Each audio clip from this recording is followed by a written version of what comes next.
tivemos imagens agora do cerco e a invasão da embaixada mexicana no Equador. Como é que foi isso, meu caro Gui Mendes?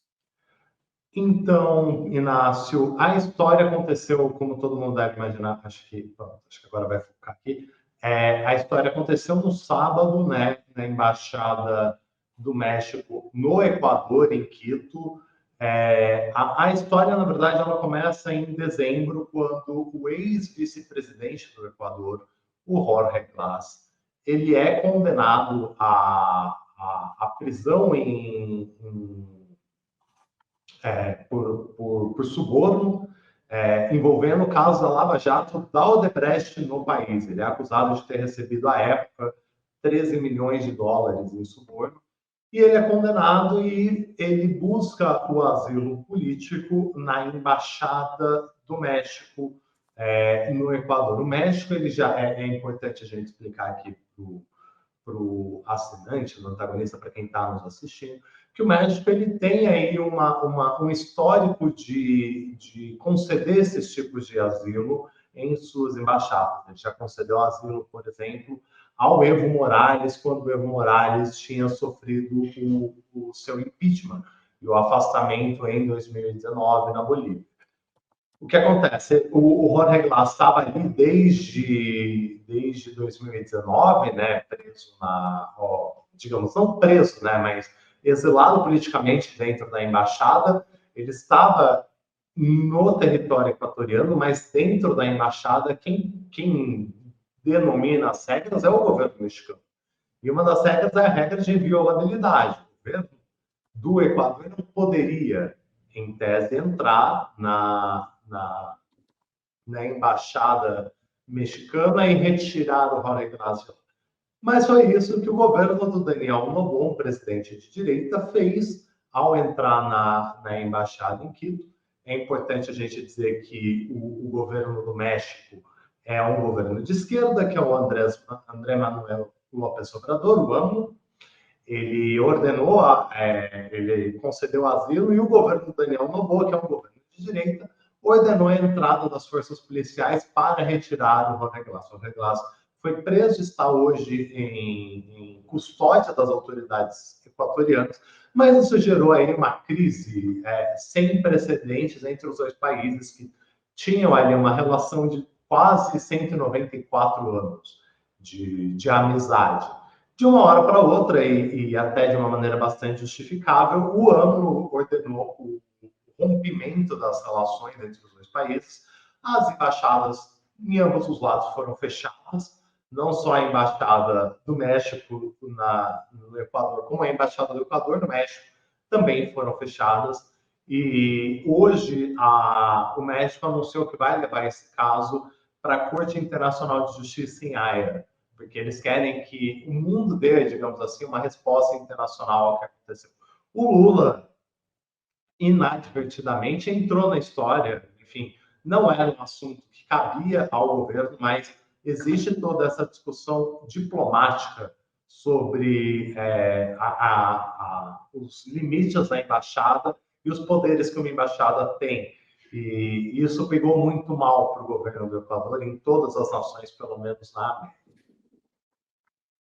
América. Realmente. E como você mesmo disse, houveram irregularidades dos dois lados. Nem em tese, o México poderia ter dado asilo por ele poderia ter praticado um crime comum, que é corrupção. Não é um crime de opinião, não é um crime de censura, algo do tipo, né? Ele não era um perseguido político. Então, em tese, o desrespeito começou com o concedimento do asilo político pelo México.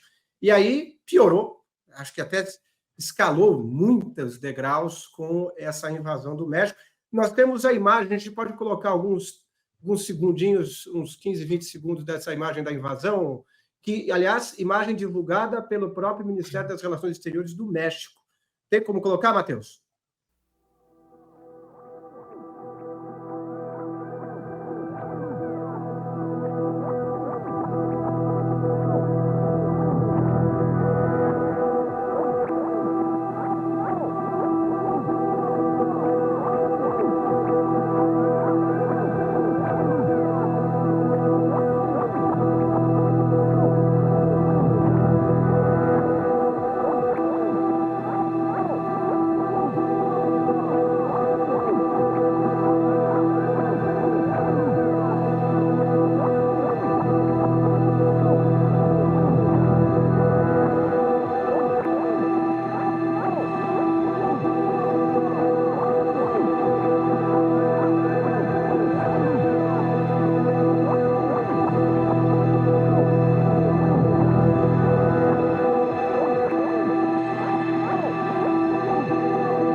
enfim, as imagens que aprofundam realmente imagens lamentáveis. O chefe da chancelaria sendo empurrado, derrubado, e o ex-vice-presidente sendo arrastado, carregado pelas pernas e pelos braços, uma cena realmente triste, né? Democraticamente falando.